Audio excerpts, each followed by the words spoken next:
हाँ जल्दी भेजो उसको, यहाँ तो अंधेरा हो रहा है, शाम होने को है और वीरान सा एरिया है। मैं तो परेशान हूँ कि यहाँ के लोग कैसे होंगे। हाँ जल्दी भेजो काइंडली। अल्लाह ही खैर करे इधर की तो। Thank God. क्या आप जानते हैं कि ये लाइट खुद ब खुद कैसे चल पड़ी है? इसके साथ एक ऐसा स्विच लगा हुआ है जो रोशनी की इंटेंसिटी को फॉलो करता है। जैसे ही शाम होती है, जैसे ही लाइट की इंटेंसिटी में थोड़ी सी कमी आती है, एक खास हद से ज्यादा जब कमी आती है ना, तो ऑटोमेटिकली ये लाइट ऑन हो जाती है। थैंक गॉड यहां पर ये लाइट मौजूद थी। तो चलें आज मैं आपको इसकी वर्किंग बताता हूं कि ऑटोमेटिक स्विचिंग का प्रोसेस क्या है। और आज हम कंपेरेटर को as a night switch use करेंगे। यही हमारा टॉपिक है लेक्चर नंबर 11 चैप्टर 18 का, comparator as a night switch. जैसे यहां पर आप एक कंपेरेटर का सर्किट देख रहे हैं जिसमें हमें दो इनपुट टर्मिनल्स नजर आ रहे हैं, उस तरफ दो इनपुट टर्मिनल्स हैं, ऊपर इन्वर्टिंग और नीचे नॉन इन्वर्टिंग इनपुट टर्मिनल है। आपको याद होगा नॉन इन्वर्टिंग इनपुट टर्मिनल पे हमने reference voltage V R supply की थी। आज हमने उस बैटरी की जगह एक और तरीके से रेफरेंस वोल्टेज को सप्लाई करना है, गौर से देखते जाइएगा। और मेरी तरफ आपको आउटपुट टर्मिनल नजर आ रहा है। इसी तरह जो प्लस वीसीसी बैटरी थी ना, उसको मैं यहां पर ऊपर शो कर देता हूं और इसके थ्रू वायर ले जाते मैं यहां पर दो ब्रांचेस जो है ना वो बना रहा हूं। सबसे पहली ब्रांच आप गौर कीजिएगा, पहली ब्रांच में आपको R1 और R2 नजर आ रहे हैं, दो रेजिस्टर। ये दोनों रेजिस्टर आपस में सीरीज में है, ठीक है। इसी तरह दूसरी ब्रांच में आपको दो रेजिस्टर नजर आ रहे हैं जिनमें से ऊपर वाला रेजिस्टर जो है उसका नाम है RL और नीचे वाला जो रेजिस्टर है ना उसका नाम है R3।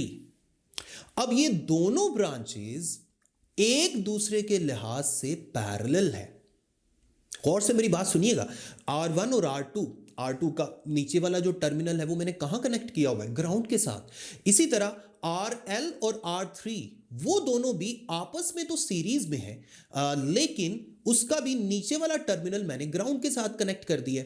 अब गौर से देखें, इन दोनों ब्रांचेस को अगर हम इमेजिन करें तो इनके दरमियान में जो पोटेंशियल का टोटल डिफरेंस है वो तो एक जैसा है। आप गौर करें, इन दोनों के ऊपर प्लस वीसीसी है और इन दोनों ब्रांचेस के बिल्कुल नीचे 0 वोल्ट है यानी ग्राउंड है। मैं कह सकता हूं कि ये दोनों आपस में पैरेलल है, ठीक है।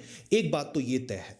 अब अगले स्टेप में देखें, R2 जो है ना, R2 और R1 के दरमियान से मैं एक वायर ला रहा हूं और इस वायर को मैंने पता कहां कनेक्ट कर दिया है? मैंने R1 और R2 के दरमियान वाली वायर को सीधा नॉन इन्वर्टिंग टर्मिनल के साथ कनेक्ट कर दिया। और नॉन इन्वर्टिंग टर्मिनल पे जो भी पोटेंशियल इस वक्त मिलेगी ना, वो बेसिकली कहां से लेकर कहां तक होगी? वो होगी ग्राउंड से लेके इस पॉइंट तक जहां से हमने वायर को निकाला था, ठीक है। अब नॉन इन्वर्टिंग टर्मिनल की जो पोटेंशियल है उसे तो हम V प्लस से भी जाहिर करते थे, लेकिन अब मैं इसको VR का भी नाम दे रहा हूं, यानी ग्राउंड से लेके इस पॉइंट तक, R1 और R2 के दरमियान वाले पॉइंट तक मैंने इसको नाम दे दिया जनाब VR। और यही है रेफरेंस वोल्टेज। सबसे पहले मैं आपको रेफरेंस वोल्टेज का फॉर्मूला लिखवा देता हूं। इससे पहले चैप्टर 13 में हमने एक रियोस्टैट का टॉपिक पढ़ा था जिसमें रियोस्टैट को एज अ पोटेंशियल डिवाइडर हमने डिस्कस किया था। आपको याद होगा जो पोटेंशियल डिवाइडर वाली अरेंजमेंट है, मैं साइड पे आपको वो भी दिखा देता हूं, सेम वही सर्किट डायग्राम मैं आपको दिखा देता हूं जिसमें टोटल वोल्टेज को हमने V का नाम दिया हुआ था और जो आउटपुट पे वोल्टेज आ रही थी उसको हमने VBC का नाम दिया हुआ था। और VBC का जो रिलेशन था वो पता क्या था? Small r divided by capital R multiplied by supplied voltage, जो आपको यहां पर लिखी हुई नजर आ रही। स्मॉल r क्या था? जिन दो पॉइंट्स के दरमियान हम आउटपुट ले रहे थे, स्मॉल r उनके दरमियान की रेजिस्टेंस थी। और कैपिटल R क्या थी? Total resistance of the branch. और कैपिटल V वहां पर क्या था? वहां पर था टोटल सप्लाइड वोल्टेज। अब ऐसा करते हैं, उसको तो हमने साइड पे कर दिया, आपको मेरा ख्याल है वो सारी चीजें याद आ गई होंगी, उसको हम वैसे ही हटा देते हैं ताकि आप कंफ्यूज ना हो। अब ऐसा करते हैं, VR जो है ना, इसका मैं फॉर्मूला लिखने लगा हूं। तो सबसे पहले आ गया G V R is equal to, V R कौन से दो पॉइंट्स के दरमियान है, एक R1 और R2 के दरमियान वाला जो पॉइंट है और नीचे ग्राउंड, इनके दरमियान कौन सा रेजिस्टेंस आ रहा है, R2 रेजिस्टेंस आ रही है। तो जिन दो पॉइंट्स के दरमियान हमने पोटेंशियल निकालना है, उनके दरमियान जो भी रेजिस्टेंस है उसे ऊपर लिखें, यानी R2 ऊपर आ जाएगा, और नीचे कौन सी रेजिस्टेंस आएगी, total resistance of the branch.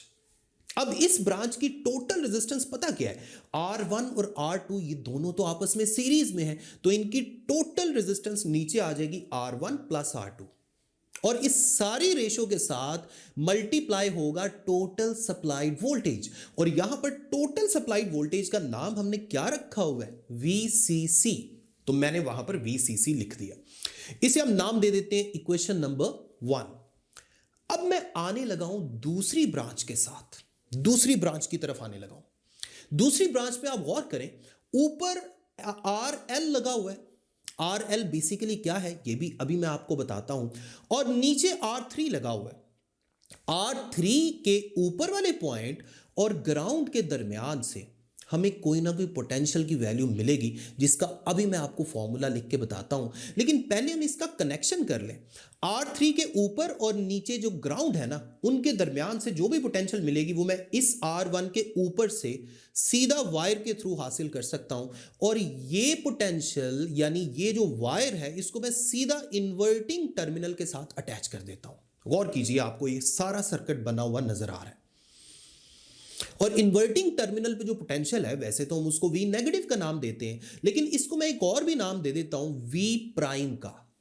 अब देखें, V प्राइम जो R3 के अक्रॉस हमें मिल रही है, ये हम कहां सप्लाई कर रहे हैं, इन्वर्टिंग टर्मिनल पे।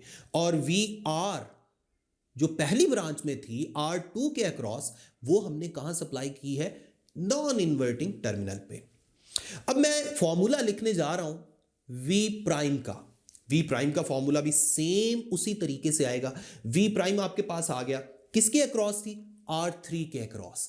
R3 को ऊपर लिख लें, divided by total resistance of the branch. इस ब्रांच की टोटल रेजिस्टेंस क्या थी, देखें दोनों कंपोनेंट्स RL और नीचे R3, ये दोनों आपस में सीरीज में लगे हुए, तो मेरे पास नीचे आ जाएगा RL प्लस R3, और इस पूरी रेशो को मैं मल्टीप्लाई करूंगा टोटल सप्लाइड वोल्टेज, और ऊपर सप्लाइड वोल्टेज तो सेम है, VCC। ये आपके पास इक्वेशन नंबर 2 आ गई। अब ये जो फॉर्मूला है ना, इसको जरा फोकस कर लें। सारा कुछ, अगली सारी डिस्कशन इसी फॉर्मूला के ऊपर बेस करती है। और से मेरी बात सुनते जाएं, ये जो RL है ना, असल में ये एक खास किस्म का रेजिस्टर है, जिसकी रेजिस्टेंस लाइट की इंटेंसिटी पर डिपेंड करती है। जैसे ही लाइट कम होती जाती है, मतलब लाइट की इंटेंसिटी अगर कम होती जाएगी ना, तो इसकी रेजिस्टेंस बढ़ती जाएगी, और अगर लाइट की इंटेंसिटी ज्यादा होगी ना, तो इस कंपोनेंट की रेजिस्टेंस कम होगी। इसे हम बोलते हैं लाइट डिपेंडेंट रेजिस्टेंस। साथ आपको लाइट डिपेंडेंट रेजिस्टेंस की डिस्क्रिप्शन भी नजर आ रही है लिखी हुई, और साथ ही आपको ये सर्किट डायग्राम में भी ये शो हो रहा है, जिसको मैं हाईलाइट करके आपको दिखा रहा हूं। अब बात करते हैं डे टाइम की। दिन के वक्त क्या हुआ, देखिए दिन के वक्त सूरज की रोशनी तो बहुत ज्यादा होती है, तो इसलिए ये जो RL है ना, यानी लाइट डिपेंडेंट रेजिस्टेंस जो है, इसकी रेजिस्टेंस की वैल्यू दिन की रोशनी में, क्योंकि लाइट की इंटेंसिटी बहुत ज्यादा होती है, तो इसकी रेजिस्टेंस की वैल्यू बहुत कम होगी। जब इसकी रेजिस्टेंस की वैल्यू कम होगी, तो इस इक्वेशन नंबर 2 में देखें, नीचे RL है, RL की वैल्यू जब कम होगी तो फिर क्या होगा, RL की वैल्यू कम होने से V प्राइम की वैल्यू ज्यादा हो जाएगी, और V प्राइम की वैल्यू जब ज्यादा होगी तो असल में V प्राइम की वैल्यू VR से ज्यादा हो जाएगी।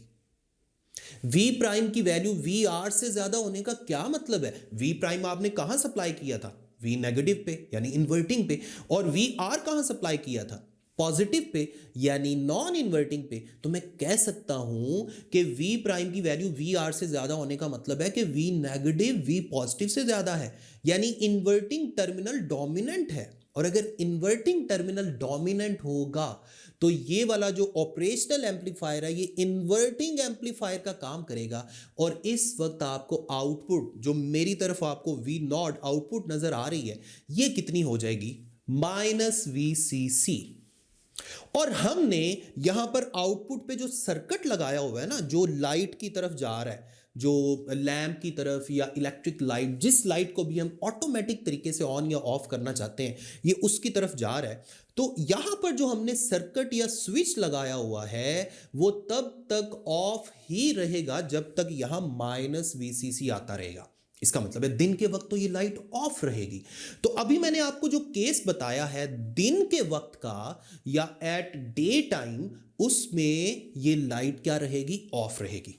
और ऐसा क्यों हुआ, मैं अपनी बातों को फिर एक दफा रिपीट कर रहा हूं। देखें, दिन के वक्त सूरज की रोशनी की जो इंटेंसिटी है वो बहुत ज्यादा थी, जिसकी वजह से RL की वैल्यू बहुत कम हो गई, जिसकी वजह से उस इक्वेशन नंबर 2 के मुताबिक V प्राइम की वैल्यू काफी बढ़ गई। और V प्राइम की वैल्यू जब VR से ज्यादा हो जाएगी तो हम कह सकते हैं V नेगेटिव V पॉजिटिव से ज्यादा है, और V नेगेटिव V पॉजिटिव से अगर ज्यादा है तो ये जो ऑपरेशनल एम्पलीफायर है ये इन्वर्टिंग एम्पलीफायर का काम करेगा और इस वक्त आपको -VCC आउटपुट पर मिलेगा, जिसकी वजह से जो भी इलेक्ट्रिक लैंप हमने इसके आगे लगाया हुआ है वो ऑफ रहेगा।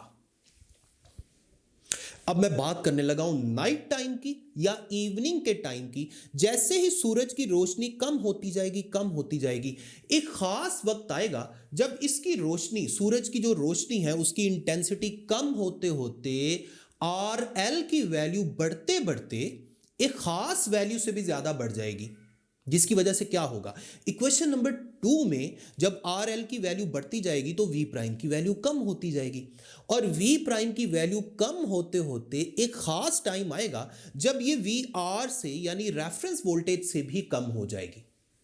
यस, अब क्या होगा, जब V प्राइम की वैल्यू रेफरेंस वोल्टेज से कम हो जाएगी तो हम कह सकते हैं कि V नेगेटिव V पॉजिटिव से कम हो गया।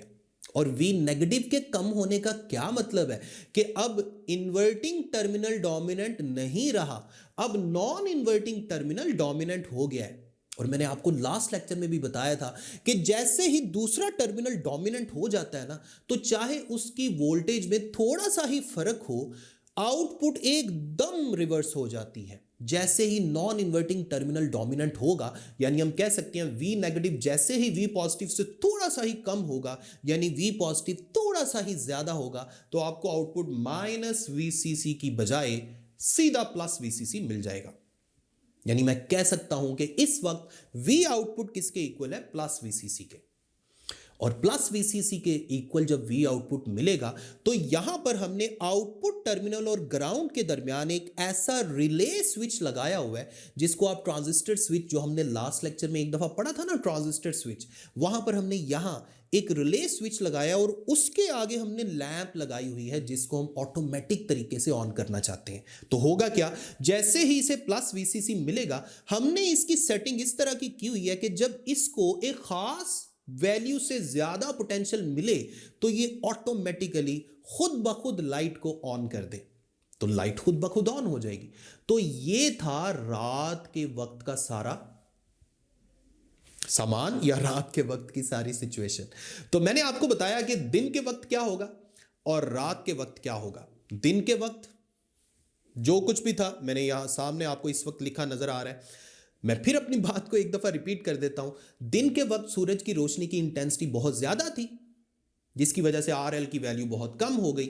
इक्वेशन नंबर 2 के मुताबिक RL की वैल्यू कम हुई तो V प्राइम की वैल्यू ज्यादा हो गई। V प्राइम की वैल्यू VR से जब ज्यादा होगी तो इसका मतलब है V नेगेटिव V पॉजिटिव से ज्यादा है, इन्वर्टिंग एम्पलीफायर के तौर पे ये काम करेगा और आउटपुट पे -VCC मिलेगा, जिसकी वजह से ऑटोमेटिकली इस वक्त जो लाइट है ये ऑफ ही रहेगी।